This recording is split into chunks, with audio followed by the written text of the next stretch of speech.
റോമർ 10:9. യേശുവിനെ കർത്താവെന്ന് വായ് കൊണ്ട് ഏറ്റുപറയുകയും. നോക്കണം, രക്ഷിക്കപ്പെടുന്നത് എങ്ങനെയാണ്? യേശുവിനെ കർത്താവെന്ന് വായ് കൊണ്ട് ഏറ്റുപറയുകയും ദൈവം അവനെ മരിച്ചവരിൽ നിന്ന് ഉയർത്തെഴുന്നേൽപ്പിച്ചു എന്ന് ഹൃദയം കൊണ്ട് വിശ്വസിക്കുകയും ചെയ്താൽ നീ രക്ഷിക്കപ്പെടും. അപ്പൊ രക്ഷിക്കപ്പെടുന്നതിന്റെ സീക്രട്ട് എന്താണ്?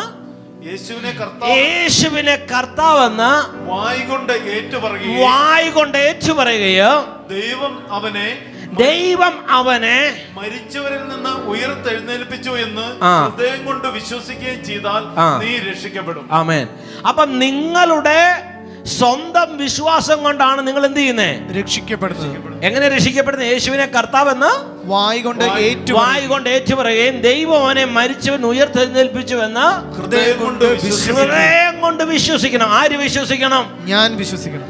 നിങ്ങൾക്ക് വേണ്ടി ഞാൻ വിശ്വസിച്ചാൽ നിങ്ങൾ രക്ഷിക്കപ്പെടത്തില്ല.